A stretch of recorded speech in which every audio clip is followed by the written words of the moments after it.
So a long time ago, about 2 months before the Super Bowl, I talked about some of my least favorite character tropes, mainly keying in on 3 archetypes: the pervy character, the overpowered side character, and the pathetic character. But since I'm a human with a lot of hate in his bones, in today's video, I'll be going through some more character tropes that really get that vein in my forehead bulging. But first, it's imperative that I say this now: I don't hate all of these tropes equally. My issues with the character can range from small issues to fundamental problems with the character archetype. With that being said, the first type of character I want to talk about is the pure-hearted character, and I'll admit, this one is a bit nitpicky. A pure-hearted character is a character who has a heart free of evil and malice. You'll usually see them being the nice and friendly character who makes the morally good decision. I feel like we've seen this type of character a lot in anime. A very simple example of someone with the pure heart is Goku. You never see Goku doing anything evil and will typically look to give his enemies second chances or forgiveness. And there's nothing wrong with that in theory. Depending on how the story is executed, you can see the cracks of this type of character start to appear very quickly. And my problems go a bit deeper than letting the villain go or giving forgiveness to the villain. Bro, Goku's a nigga like fighting a nigga, beat the nigga and let him go, cause he wants that person to improve so he can fight them again.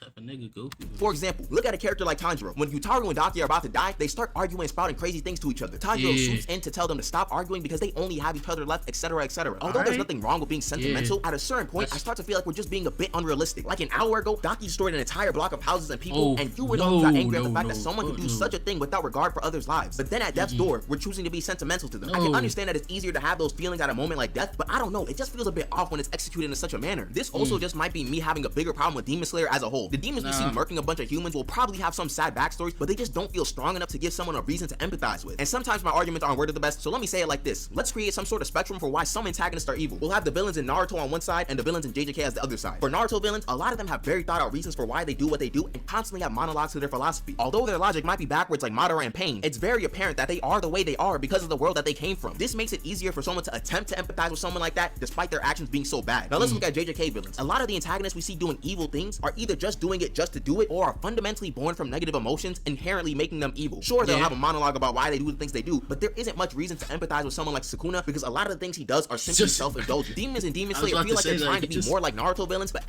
he does what he wants to do. He doesn't give a fuck. Like, come on now. He's OC with it. End up coming off as JJK antagonists. Like Daki and Yutaru are definitely not going to be in the good afterlife. So when I see characters trying to be sentimental to villains who are really not worthy of having that sentiment, I kind of scoff at those characters. And this kind of turned into me ranting about Demon Slayer, but the same thing applies to Goku when he tries to let someone like Frieza live to get a second chance. Frieza was literally the definition of pure evil, and Goku definitely recognized that aspect of him. Why on earth is he giving this man energy to live another day? I understand why pure-hearted characters are done in fiction, but I feel like the execution needs to be a bit better to make the character more believable. Next up is the garbage, wasted space, wasted animation, overpowered isekai MC. I really have an intense hatred for this type of character. Like, I feel a fire inside of me anytime I think about these characters. When you have an overpowered character in a shonen series, they're typically not going to give them the ability to do literally anything they want. But when it's an isekai, these mangakas just give them the ability to do anything. I've already talked about that bum of a clout chaser Anos Voldigo and how he can just do anything he wants to. I think this comment sums it up perfectly. This man Anos is literally just doing kindergarten play fighting. Every fight he's in, he can just be like, no, and just murk you. It was cool the first time, Anos, but you've done the same thing for 2 seasons straight. And I'm just assuming that's what he's done because I'm not watching that show. Why should I? I know. Me personally, season 2 was kind of ass. Hot take.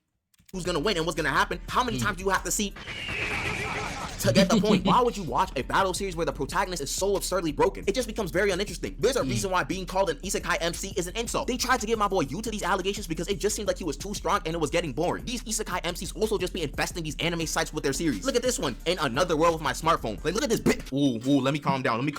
This guy is a god. Not joking, he's a god and can do all sorts of magic and other BS, and he has a smartphone and whatever. And that's another thing. They always use the magic route to allow these MCs some BS abilities. Like, they'll casually have some time spell that reverses everything, or perhaps an instant death spell that murks someone on contact. Then there'll be some demigod, demon, or demon demigod that makes them even stronger. Are we not exhausted of this yet? I'm really sorry if this is someone's favorite anime. You may have watched it when you were younger, and I'm just slandering it like crazy. I'm also sorry that you haven't found something better than this series. At the very least, from my understanding, the story isn't fully battle focused, so you won't have a caveman plot of the MC just running through everyone. Long story short, all these guys are the same uninspired, bland character that would just be using the debate to say that they can beat Goku. I hate them. For the next character type, I want to talk about the gifted characters / prodigies. In a vacuum, these types of characters are typically fine. They demonstrate the potential to be really strong and are usually relatively young, making them more relatable to the younger audience. However, the discourse around these characters has got to be the most frustrating thing imaginable. The conversations around the gifted character revolve around 2 topics. Topic 1 is that the character is old. Wait.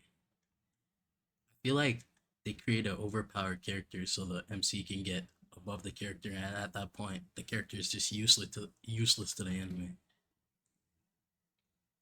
overrated by everyone and is just a potential man. Topic 2 is that the character is secretly the strongest thing imaginable and just needs to realize their potential. And spoiler alert, both sides are equally annoying. First off, the discussion about being a potential man can get dragged really quickly. There are some cases when the character is genuinely overrated and glorified for contributing very little to the story. But it gets to a point where people make false narratives about a character always losing, when in reality, their record isn't as bad as people say it is. You really can see how biased people are when you ask them questions about a character like Toshiro. Toshiro is one of my favorite characters, so obviously I'm going to defend him. But objectively, this guy don't even be getting crazy L's. He lost to Aizen twice. Whoop-de-doo. Aizen's basically one of the strongest characters in that whole anime. What are you talking about? They expect him to win against Aizen. Like, come on now. And Ichigo win because he's the MC, plot armor.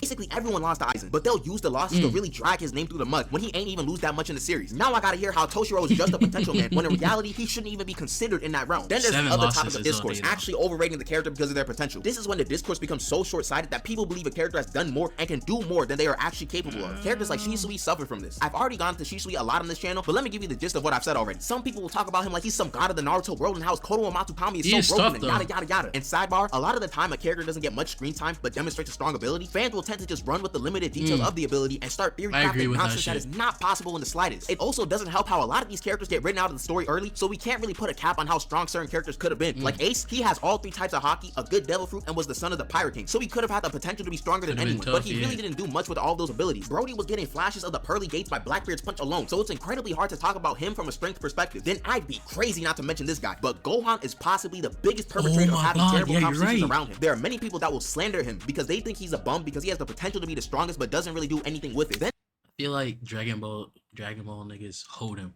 He could have been the toughest character. They hold him. I'm gonna keep it stacked. They hold him. They hold him.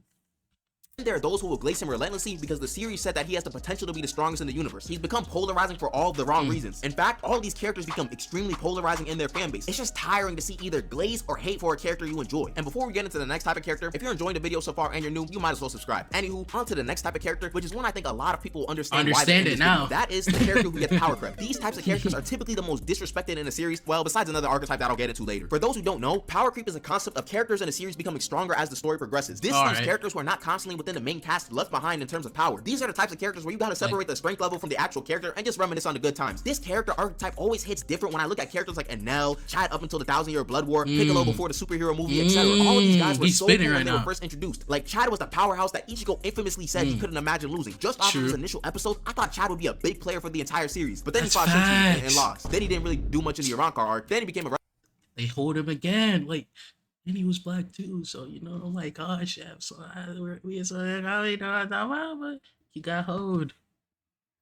relevant for a bit, and now he's just there. Same thing happened to a majority of the Z fighters in Dragon Ball Super. Shoot, even the Buu saga was really the start of the downfall for a lot of the Z fighters. The Earthlings like Tien, Yamcha, Krillin, and Chaozu got power crept so fast, and now they're just spectators in most fights. The tournament of power was cool, but it doesn't compare to how much of a role these guys played in Dragon Ball. When I was younger, these guys always felt a bit irrelevant post Saiyan saga because I didn't even know about Dragon Ball. Piccolo might be the most egregious case of being power crept because he's such a good character in Dragon Ball and throughout most of Dragon Ball Z, and he was getting fairly good treatment up until the Buu saga where he was kind of just there to help out Goten and Trunks. And in Dragon Ball Super, he was just non-existent. Like, seriously, what did he do in Dragon Ball Super before superhero? I don't care how random the power-up was, but he needed Orange Piccolo so he could actually be relevant again. It physically pains me to see a character like Piccolo be plunged into irrelevance for so long. Then the villains who get power crept are a different type of pain. And Nell was such a massive threat in Skypiea because of his fruit and observation hot. But then he got beat by Luffy with no gear, so the threat that he once had is no longer there whatsoever. It's a very good thing that Oda does not leave a lot of his villains to dry out on the side of the road, so it's possible that he returns later in the story. I think Oda started to lock in after Crocodile because he started to realize he did his character dirty. Crocodile is one of my favorite One Piece villains because he just feels like the perfect balance of everything. He was one of the first characters to defeat Luffy easily and had some really good moments in Alabasta. Like when the elite guard tried to challenge him with a special water that killed them, he just sat there and let nature take its course. I can't put my finger on it, but I just love this moment so much. But then Luffy beat him, which is fine and all, until you realize how early in the story it is for Luffy to beat a character on the caliber of Crocodile. A Logia user who's a warlord gets beat in the first major saga in the series. This was definitely a problem that Oda was smart for amending, because if Crocodile just got written out of the story past this point, then it would have easily been one of the biggest fumbles. And that's probably the best way to summarize a character who gets power crept. A fumble. They are characters with the actual potential to contribute more to the story, but are not able to keep up with the story's level of power.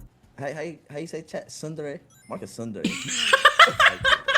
Oh my god. That's crazy. As you can tell, the next character we're talking about is an anime classic, a tsundere. To make it simple to understand, a tsundere is basically the personification of the Sour Patch commercials where they're sour at first, but then they're sweet. The whole idea can be fine sometimes when it's just the character being a bit embarrassed at times, but it starts to become really annoying when the entire character's personality is just being angry all the time, and then once in a decade they give you a compliment. Like, that's not cute, that's annoying. Yeah, Can you get outta imagine here. dealing with someone like this in real life? Someone randomly yelling insults at you one second, then the next moment they're asking you to eat lunch with them. That's another thing. The sour side of some of these that's characters are weird. literally just them hurling insults at people. Is this just not verbal abdominal use? Trust me, if you had a friend moving like this in real life, they're not gonna Cut. be your friend much longer. A tsundere flare can also just be very aggravating. Like, Vegeta has some of these tendencies when he doesn't want to feud. True. Like, bro, just put on the earring and get to fighting. He also tries to act like Goku isn't his best friend and is just his rival. Like, alright, bro, you got Literally. it. The last character I want to talk about is probably my least favorite one from a narrative perspective, and it has But it's good for him to imagine Goku as a rival so he can get more power-ups and get better as a character. a similar premise as to why I don't like characters who get power crept. I do not like hype characters. What I mean by a hype character is a character who gets introduced to the story only to make another character look stronger or to kind of artificially make a threat look even stronger. Oh, like These I hype was saying characters always earlier, get really yeah. interesting abilities and backstories that probably should be explored a lot more.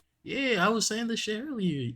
I thought it was I can't remember what he called it. Yeah, they just put them in the story to make them look tough. The niggas they're just there, useless. Or sometimes you see them once in a while pop out and show niggas. You know what I'm saying? More, but instead they need to get written out immediately so the other character looks good. Stars and Stripes is a prime example of this. Her only job was to make Shigaraki look stronger. She's only there for like 2 episodes until she gets murked. It just makes you wonder why you haven't even watched introduced the My character in Hero the in a first place while if they'll just be after thrown the away a fan second base. later. It just rarely gives me a good viewer experience. I feel like the only time it was done fine was with Mecha Frieza and King Cold because it introduced Trunks and presented the androids as an even bigger threat. But even then, Mecha Frieza was just useless and King Cold probably could have been explored more as a character. If you don't give a solid reason as to why these characters just get folded immediately, then it just feels like a waste of a character to me. Thank you guys so much for watching, and special thanks if you made it this Alright, far. bet. Hope you enjoyed the video, and there are Love your still other video. Don't forget to like